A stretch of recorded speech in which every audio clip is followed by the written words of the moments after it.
유비현덕 연대기 제1권 하북의 흙먼지 제1부 젊은 칼들 소설 전영훈 낭독 전지원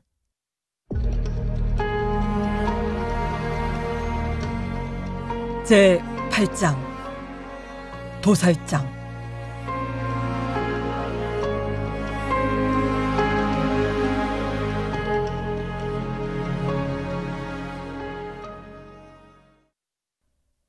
우리는 부둣간 거리를 가로질러서 어두운 골목 안으로 들어갔다.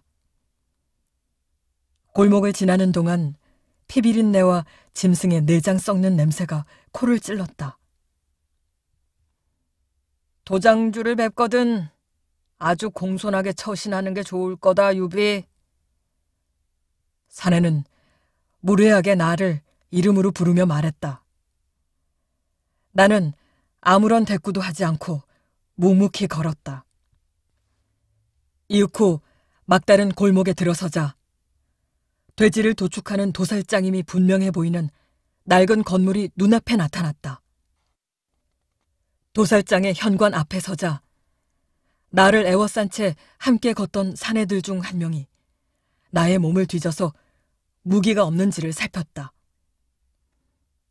몸 수색이 끝나자 그들은 굵은 포승줄로 나의 상체를 결박하기 시작했다. 도장주가 겁이 많은 모양이군. 나는 비웃음을 흘리며 말했다. 입을 잘 닫고 있어라. 칼질 한 번이면 혓바닥이 날아간다. 중년의 사내가 대꾸했다. 중년의 사내는 수하들이 결박을 마치자 문을 열고 안으로 들어갔다. 나도 사내의 뒤를 따라 현관을 통과했다. 나는 실내로 들어서며 사방을 눈으로 훑어보았다. 도축장 안은 수십 명이 한꺼번에 들어갈 수 있을 만큼 공간이 넓었다. 방 한복판에는 내장이 제거된 돼지들의 사체들이 대들보에 거꾸로 매달려 있었는데 사체들 너머로는 건장한 남자 한 명이 입구를 등진 채로 커다란 탁자 앞에 서서 고깃덩어리를 손질하고 있었다. 유비를 데려왔습니다, 도장주. 중년의 사내가 말하자 남자는 고개를 돌려 나를 힐끔 쳐다보더니 다시 손을 분주하게 움직이면서 입을 열었다. 자네가 유비로군. 남자는 짧고 예리한 칼을 손에 쥔 채 능숙한 손놀림으로 고깃덩어리에서 뼈를 분리해냈다. 젖대면인데 이런 누추한 곳으로 모시게 되어 민망하구만. 한창 일하던 중이라 칼을 내려놓을 수가 없었다네. 내가 도장주의 뒷모습을 바라보며 제자리에 우두커니 서 있자 문 옆에 시립해 있던 남자 한 명이 나의 어깨를 우악스럽게 눌러서 무릎을 꿇게 했다. 조금만 기다리게. 피도 다 뺐고 가죽도 다 벗겼고 이제 뼈만 발라내면 되니까.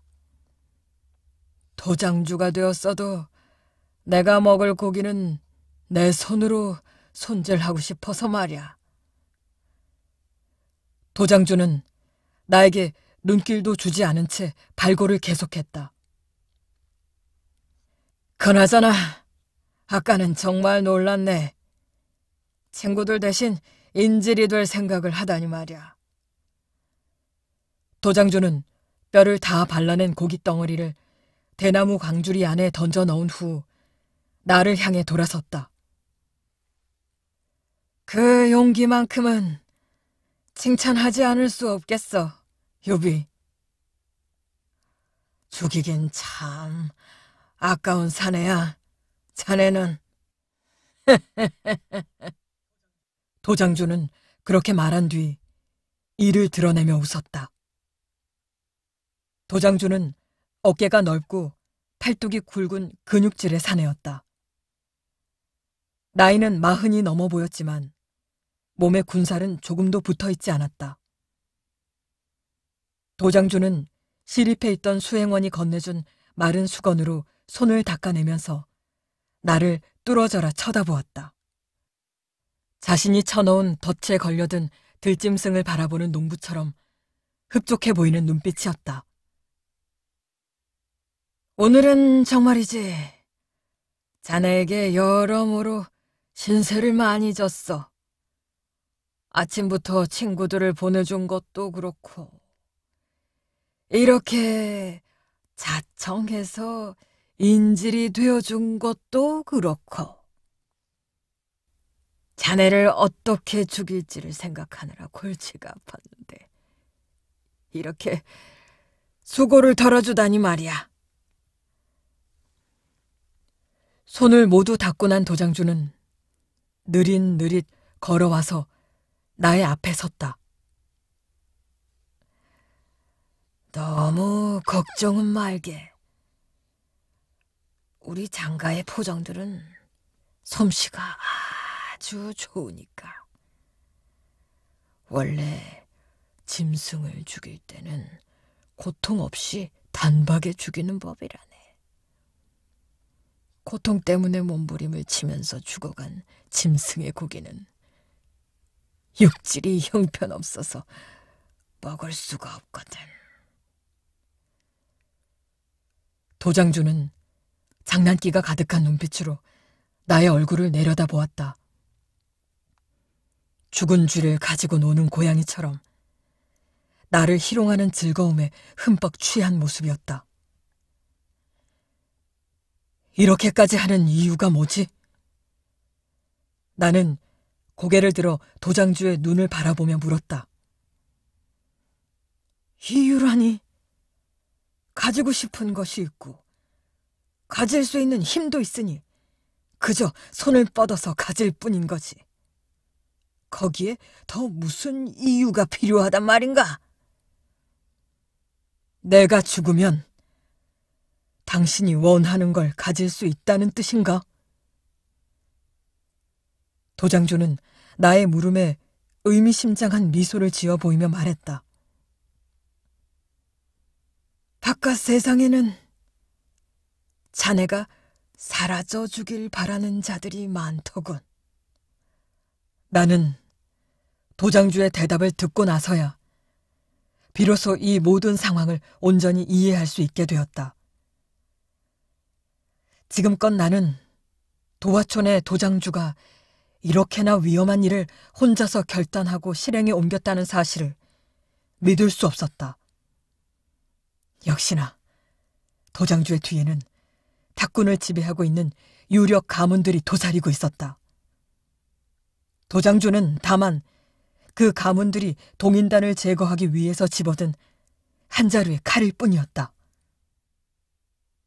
다들 나를 직접 죽일 용기는 없었나 보지?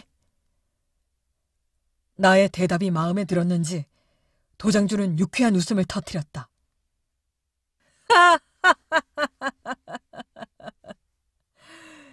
자네 말이 맞아. 죄다 겁쟁이들 뿐이지.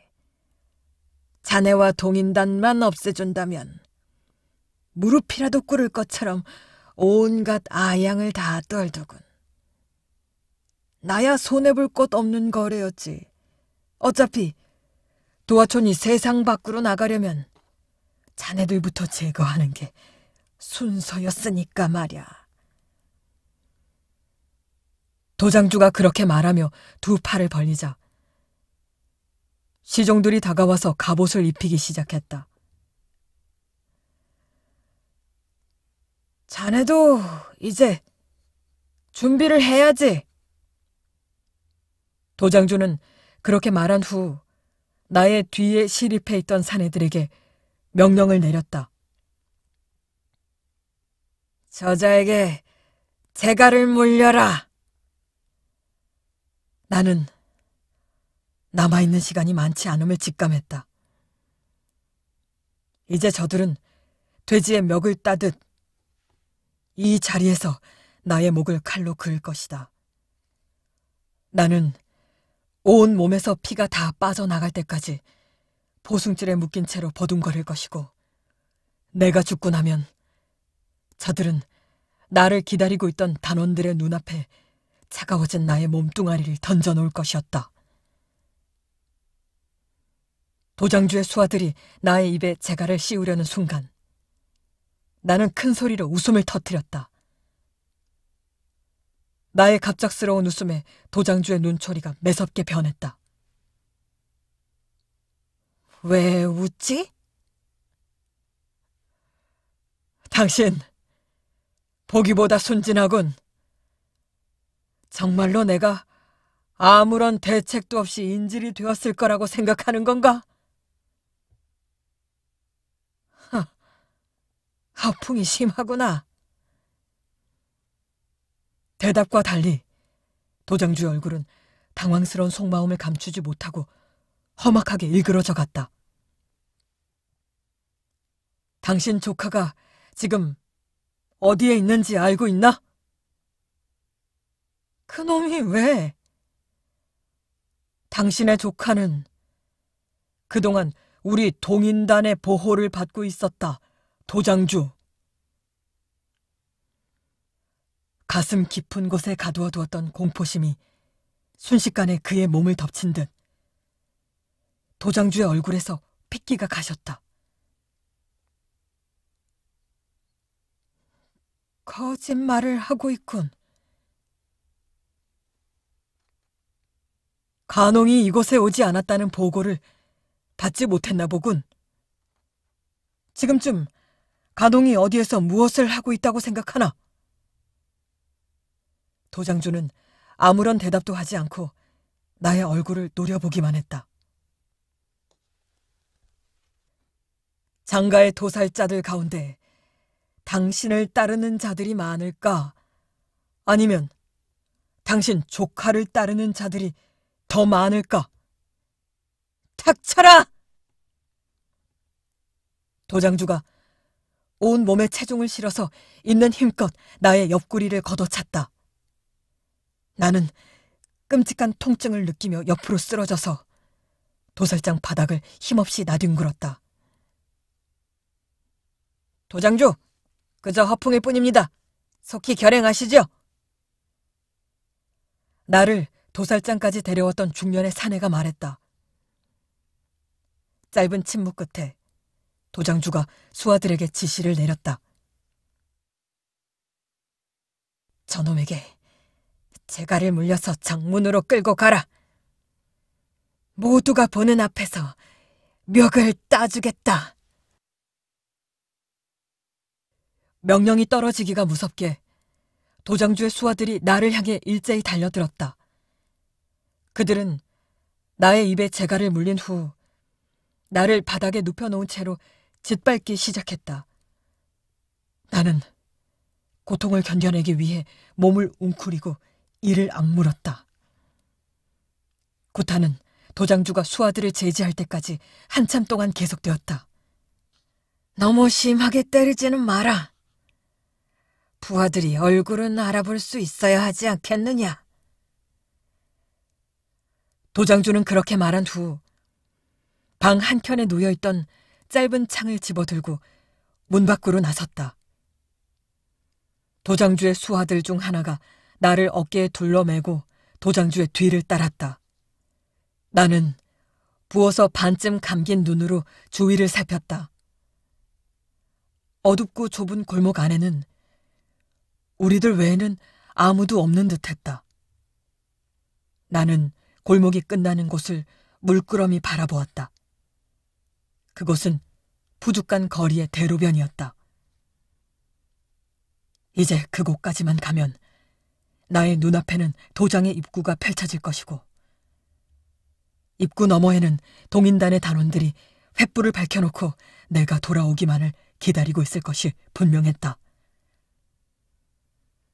이렇게 짐승처럼 죽어야 하는 건가? 나는 이런 식의 죽음을 감당할 마음의 준비가 되어 있지 않았다. 죽더라도 사람에게 걸맞은 방식으로 최후를 맞고 싶었다. 나는 아직도 살 수 있는 길이 남아있는지를 필사적으로 따져보다가 친구들을 구해낼 때 내 뒤를 따르게 했던 궁수들의 모습을 퍼뜩 떠올렸다.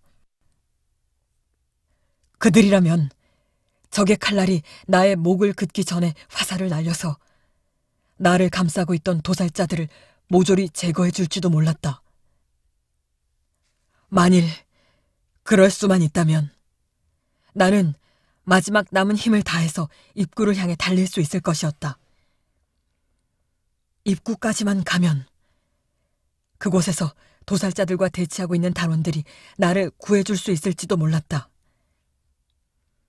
그들은 동인단 최고의 궁수들이다. 절대로 빗맞히지 않을 것이다. 나는 마음을 가다듬으면서 몸 안에 남아있던 기운을 모두 끌어모았다. 최후의 순간을 눈앞에 두고 있다고 생각하니 정신은 오히려 또렷해져만 갔다. 나는 심호흡을 하며 다시 한번 골목길의 저편을 바라보았다. 이제 그곳까지는 30걸음도 채 남아있지 않았다. 다들 칼을 내려놔라! 갑자기 호랑이가 포효하듯 우렁찬 목소리가 어둠의 저편에서 폭풍처럼 우리를 향해서 밀려들었다. 나는 고개를 돌려 소리가 나는 쪽을 쳐다보았다.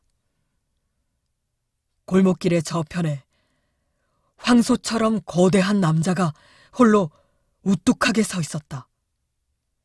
남자의 손에는 기다란 창이 들려 있었는데 그 창은 기어가는 뱀의 형상처럼 구불구불한 검신을 지니고 있었다. 저항하는 자는 죽인다. 칼을 내려놔라. 남자의 말이 끝나기가 무섭게 도장주의 수하 4~5명이 손에 든 칼을 내던지고는 무릎을 꿇고 바닥에 엎드렸다. 나를 둘러매고 있던 남자 또한 황급히 나를 내려놓고는 겁에 질린 얼굴로 바닥에 몸을 던졌다. 무기를 버리지 않은 사람은 도장주와 중년의 사내를 포함해도 5명을 넘지 않았다. 그들은 맹수와 맞닥뜨린 사냥꾼들처럼 잔뜩 웅크린 자세로 낯선 사내를 향해 칼날을 겨누었다. 이 떡! 이게 무슨 짓인가? 도장주가 앙칼진 목소리로 사내에게 쏘아붙였다. 나는 그제서야 길을 막고 있는 사내가 전대 도장주의 아들인 장비 익덕이라는 사실을 깨달았다. 장비 익덕. 탁군에서 대적할 자가 없다는 최고의 장사. 지금껏 그의 이름은 셀 수도 없이 여러 번 들어왔지만 눈으로 직접 보는 것은 이번이 처음이었다. 간홍이 왔구나. 나는 밀려드는 안도감을 느끼며 장비의 모습을 바라보았다.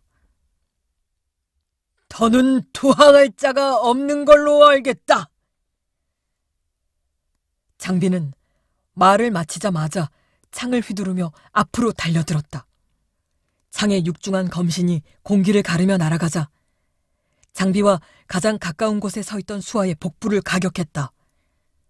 수하는 둔탁한 충격음과 함께 허공으로 날아올랐다가 담벼락에 온 몸을 부딪힌 후 바닥에 떨어졌다.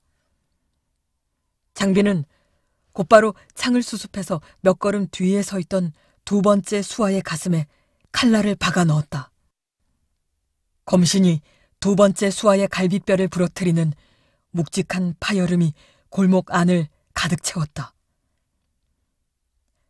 장비의 창은 예리한 도검이 아니라 육중한 둔기에 가까워 보였다. 장비는 그 무거운 쇳덩어리를 목검이나 망치를 다루듯이 가볍게 다루고 있었다. 장비는 2번째 수하의 가슴에 박아 넣었던 창을 뽑자마자 3번째 수하를 향해 몸을 옮겼다. 겁에 질려서 뒷걸음질 치는 수하의 어깨 위로 장비의 칼날이 날아들었다. 물결 모양의 칼날에 맞아 쇄골이 부러진 수아는 말발굽에 짓밟힌 사람처럼 단발마의 비명을 지르며 바닥에 내동댕이 쳐졌다. 순식간에 3명의 수아들이 쓰러지고 나자 골목길 위에는 오직 중년의 사내와 도장주 2사람만이 남았다. 중년의 사내는 도축에 쓰는 짧은 칼 2자루를 양손에 든 채로 장비에게 다가섰다.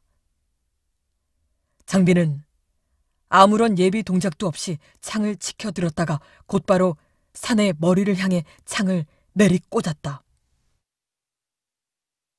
중년 사내의 두개골이 도끼로 쪼개진 장작처럼 파열이 되고 나자 사내는 집단처럼 힘없이 바닥에 주저앉았다. 장비는 바닥에 쓰러진 중년 사내의 몸을 밟고 넘어가 도장주의 앞에 우뚝 섰다. 너는 내 아버지의 혈육이므로 목숨만은 거두지 않겠다. 장비는 들고 있던 창을 바닥에 내려놓고 허리춤에서 짧은 칼을 꺼내 들었다. 쓰러진 중년 사내의 그것처럼 도축을 할 때 쓰는 칼인 듯 했다. 어린 놈이 감히 도장주를 거역할 셈이냐? 도장주가 떨리는 목소리로 외치며 장비에게 창을 겨누었다. 너는 도장주가 아니다. 장비는 대답과 함께 도장주에게 달려들었다. 도장주의 창이 장비의 몸통을 노리고 날아들자 장비는 거대한 주먹을 휘둘러서 날아오는 창의 자루 부분을 가격했다. 도장주의 창 자루가 젓가락이 꺾이듯 부러지고 나자 장비는 창을 쥐고 있던 도장주의 양쪽 팔뚝을 짧은 칼로 한 번씩 그었다. 예리한 칼날이 도장주의 가죽옷과 근육을 스치고 지나가자 도장주의 2 팔뚝에서 붉은 피가 격렬하게 뿜어져 나왔다. 이놈! 도장주는 외마디 비명을 지르면서 쥐고 있던 창을 바닥에 떨어뜨렸다. 손목을 자르지 않은 걸 감사하게 여겨라. 장비는 그렇게 말한 후 거대한 주먹으로 도장주의 안면을 강타했다. 도장주는 달리는 황소의 뿔에 받친 사람처럼 허공으로 떠올랐다가 차가운 골목길 위로 나가 떨어졌다. 투항한 자들은 큰 길로 나가서 처분을 기다려라. 장비는 쓰러져 있는 도장주에게 눈길조차 주지 않은 채로 골목 안이 울리도록 큰 소리로 외쳤다. 바닥에 엎드려 있던 도장주의 수하들은 장비의 말이 끝나기가 무섭게 몸을 일으키더니 큰 길을 향해 다른 박질 쳤다. 장비는 고개를 돌려 골목 안을 훑어보더니 바닥에 누워있는 나를 발견하고는 성큼성큼 다가왔다. 요단장이시오. 나는 재갈을 입에 문 채로 고개를 끄덕여 보였다. 장비는 손에 들고 있던 칼로 재갈을 끊어주었다. 나는 도화촌의 장비 익덕이라고 하오. 나의 입에서 재갈을 걷어낸 장비는 내 등 뒤로 가서 무릎을 꿇더니 내 몸을 휘감고 있던 포승줄의 매듭을 조심스레 칼로 끊어내 주었다. 귀하신 분이 고초를 겪게 해서 송구스럽소. 이번 일은 우리 도화촌의 잘못으로 생긴 일이니 내가 대신 사죄하겠소. 죽을 뻔한 걸 살려주셨으니 오히려 내가 고마워해야 하지 않겠소? 나는 피가 가득 고인 입을 우물거려서 간신히 대답했다. 현덕은 무사한가? 골목길의 저편에서 갑자기 간홍의 목소리가 들려왔다. 고개를 들어 소리가 나는 쪽을 바라보니 한 손에 환수도를 든 간홍이 적기에 오른 채로 단원들과 함께 골목길 안으로 들어오고 있었다. 유단장은 무사하다! 한화! 장비가 쩌렁쩌렁한 목소리로 대답한 후 결박에서 풀려난 나를 일으켜 세웠다. 나는 장비의 부축을 받으며 간홍을 향해서 발걸음을 옮기기 시작했다. 얼핏 보기에도 장비는 나보다 키가 한 뼘은 더 커 보였다. 나와 장비는 도장의 큰 길을 향해 천천히 발을 맞추며 걸었다. 나의 어깨를 감싼 장비의 거대한 팔뚝이 내가 쓰러지지 않도록 나의 몸을 지탱해주고 있었다.